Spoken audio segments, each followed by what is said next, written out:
Sisi wazazi wenu tungeshawishika kufanya mlioyafanya wakati huu, nchi hii isingekuwa na neema na maendeleo mnayoyaona leo.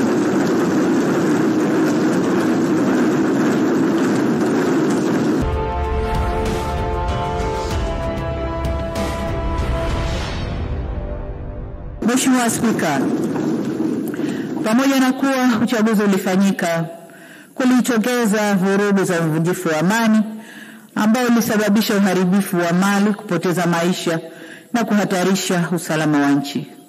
Tunapoenda mbele, ni wasihi sana wa Tanzania tuongozwe na dhamira ya maelewano, ushirikishwaji, kujirekebisha na umoja. Kwa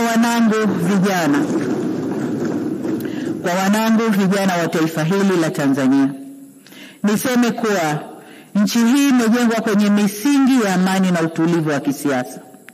Sisi wazazi wenu tungeshawishika kufanya mlioyafanya wakati huu, nchi hii isingekuwa na neema na maendeleo mnayoyaona leo.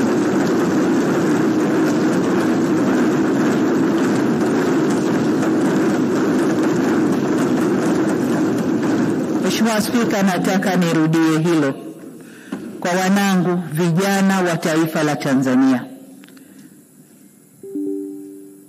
Sisi wazazi wenu, kama tungeyafanya mlioyafanya nyinyi, nchi hii isingekuwa na neema na maendeleo mnayoyaona leo.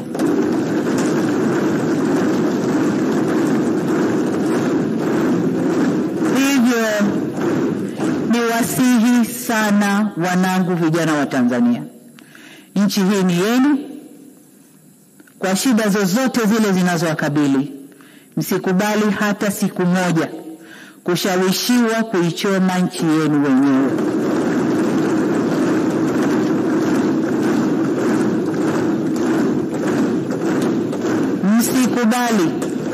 Msikubali kukata tawi la mti ambao mmeukalia. Msikubali kabisa. Hili nawaomba mlikatae kwa nguvu zenu zote. Ninyi ndio walinzi na wajenzi wa taifa hili, na wasihi kamwe msije kuwa wabomoaji wa taifa lenu.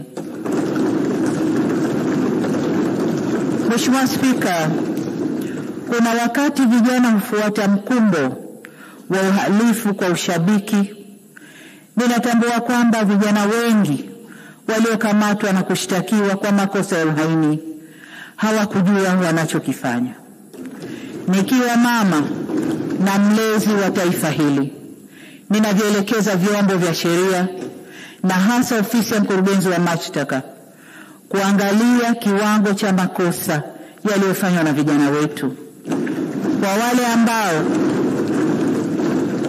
ambao wanaonekana walifuata mkumbo na hawakudhamiria kufanya uhalifu, wawafutie makosa yao.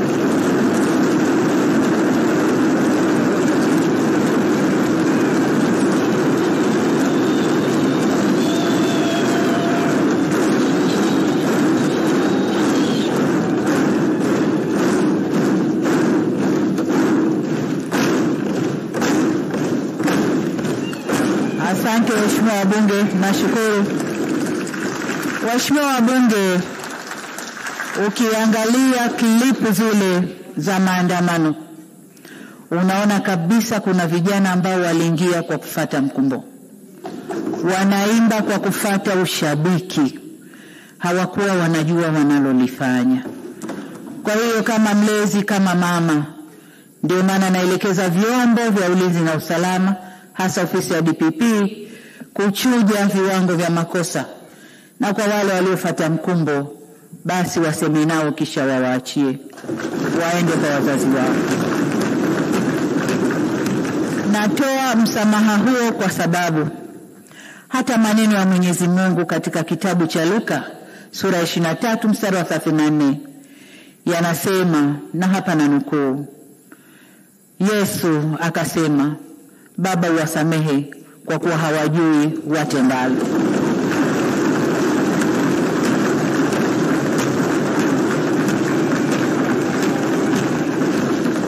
Ndugu zangu wa Tanzania, Tujifunze kutokana na mapito yetu.